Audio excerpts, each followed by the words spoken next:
Slipfence Traditional Installation Instructions.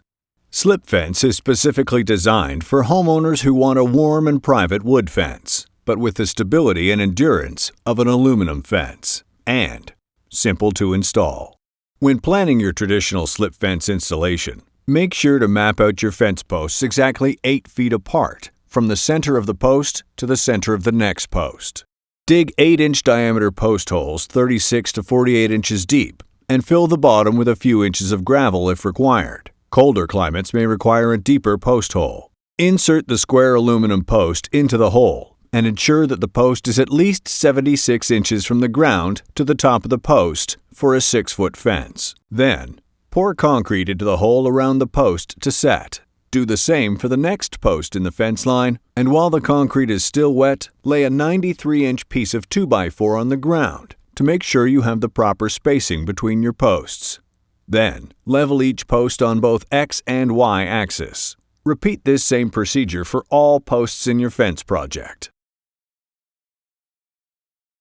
When the concrete is dried, fasten your first lower bracket, approximately 12 inches up from the ground, onto the first post with the self-drilling screws provided through the oval screw hole in the bracket. If your project is following the grade of the property, it is at this point where you would set up your string line for lower brackets and rails to a line approximately 12 inches from the ground. Next, measure the space between the first 2 posts in the fence line and cut a piece of 2x4 lumber to that length, less 1/4 of an inch for the thickness of the brackets.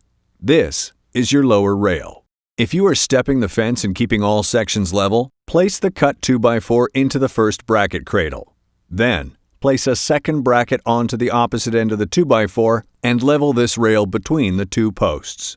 Once the rail is level, either mark with a pencil or drill the bracket directly through the top hole and into the post with the self-drilling screws supplied. Check the level once more, and if small adjustments are required, you can simply loosen the screw in the oval hole and adjust the level and retighten.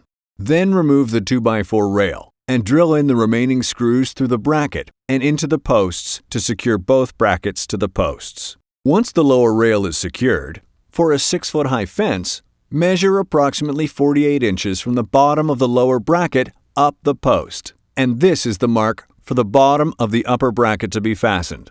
Then, repeat the same bracket fastening procedure for the upper rail as the lower rail, making sure they are level and parallel with each other. A third rail may be required in the middle of the panel depending on the size, style, and municipality the fence is being built in. For commercial applications, a 2x6 may be used for rails. Once all posts and rails are level and in line, you now have the framework to build many different styles of wood fencing that fasten wood pickets to rails. Board to board, fully private, one side nice. Board on board, fully private, one side nice. Shadow box style, 95% private, both sides nice. Shadow box one side, board to board other side, fully private, both sides nice. Or you can even build a horizontal style fence from this framework. The purpose of the side square opening in the bracket is to fasten the first and last board to the rails nice and snug against the post, leaving no gaps between the post and the picket for a fully private fence.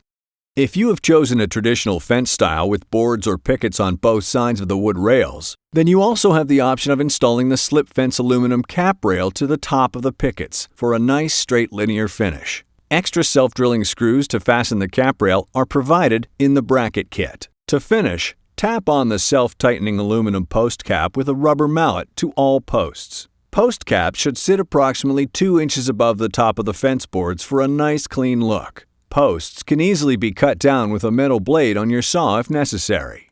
Gates. Gates can be added anywhere in the Tahoe slip fence, provided the gate hardware can fasten to a 3-inch square aluminum fence post. Slip fence gate kits are available to custom build your gate on site.